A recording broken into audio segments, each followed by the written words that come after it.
बारे में आप लोग को पता है कि बिहार दरोगा की वैकेंसी आ गई है और बिहार आपका पुराना हो EWS पुराना हो तो उसे समस्या नहीं है, ठीक है। आप थोड़े से उसे चिंतित ना हो।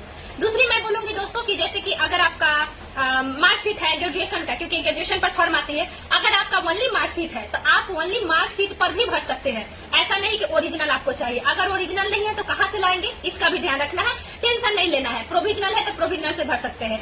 तीसरी बात दोस्तों मैं आप लोग को बता दूं कि अगर आप तैयारी कर रहे हैं तो तैयारी अभी से स्टार्ट कर दीजिए। जो भी पहले पढ़े हैं, क्या पढ़े हैं, कैसे पढ़े, उसकी चिंता मत कीजिए, क्योंकि बीपीएससी आयोग इतना तेज आयोग हो गया है। बिहार दरोगा आयोग या CSBC आयोग या बिहार BPSC जो है बिहार में, ये सब अच्छे से एग्जाम लेती है और सही समय पर वैकेंसी को पूरा करती है। जैसे कि अगर ये वैकेंसी आई है तो हो सकता है तो जनवरी तक आप लोग का एग्जाम भी ले ले, और जनवरी तक अगर एग्जाम है तो आप लोग के पास समय है। चुनाव का जो अभी समस्या है, चुनाव को आप लोग इसका लुत्फ उठाइए, क्योंकि 3 महीने आपके पास समय मिल गया। अभी अक्टूबर, नवंबर, दिसंबर 3 महीना है, जिसमें अगर आपका सिलेबस पूरा नहीं है तो प्लीज आप सिलेबस पढ़िए एक बार। जो नए स्टूडेंट है उनको कहेंगे कि 3 महीना का कोई अगर कोर्स, क्रैश कोर्स बेच रहा है, चाहे कोई बेच रहा है, तो आप एक बार पढ़ लीजिए। देखिए, नए स्टूडेंट को मैं कभी ये नहीं कहती हूँ कि आप डायरेक्ट तैयारी में कूदिए।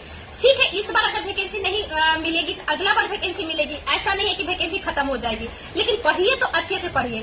मतलब नए का मतलब जो तैयारी दूसरा कर रहे हैं और इसमें आना चाहते हैं, उनका तैयारी है ऑलरेडी, तो वो लोग एक जैसे टारगेटिंग होता है तो उसको पढ़ सकते हैं। और जिनका बिल्कुल तैयार नहीं है वो अपना अच्छे से तैयारी कीजिए मेरे दोस्त, क्योंकि कभी कभी आप देखिएगा कि स्टूडेंट 6-6 साल तक तैयारी करते रह जाते हैं और उनका सिलेक्शन नहीं होता है। तो ऐसी गलती नहीं करना है। भले थोड़ा सा समय लगे लेकिन तैयारी अच्छे से कीजिए। और बुक लिस्ट, जो पुराने स्टूडेंट है, बुक लिस्ट जो हमने फॉलो किया था, जैसे मेरा 2446 हुआ, इन्फोर्समेंट दरोगा हुआ या ये हुआ, तो खैर बिलग है, मेहनत तो आपको करना होगा, क्योंकि पढ़ने के दौरान आपको जैसे बुक है लुसेंट, जिसपे सबको कमांड रखना है, 30 से 40% क्वेश्चन पूछा ही पूछा जाता है।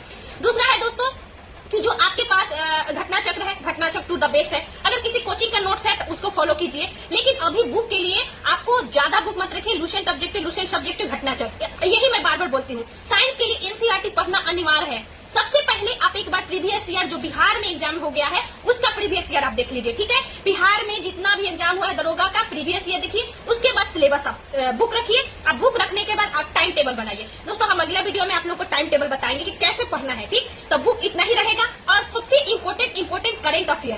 करेंट अफेयर्स हम ऐसा बोलते हैं कि डेली वाइज पढ़िए, डेली बेसिस पर पढ़िए ना। क्या जरूरी है स्पीडी पढ़िए जब एग्जाम का समय आए, एडिटोरियल पढ़िए एग्जाम समय आए, या कोई भी पढ़िए। जैसे आप डेली वाइज पढ़िएगा तो आपको जो भी स्टैटिक चीजें हैं जो डेली वाइज हो रही है उससे आप रूबरू होइएगा। तो करेंट इसमें बहुत बड़ा रोल होता है, साइंस बहुत बड़ा रोल होता है, और GK GS बहुत बड़ा रोल होता है। तो इसलिए आप करेंट को इस प्रकार कीजिए और करेंट का शॉर्ट्स नोट्स रखिए, ठीक है।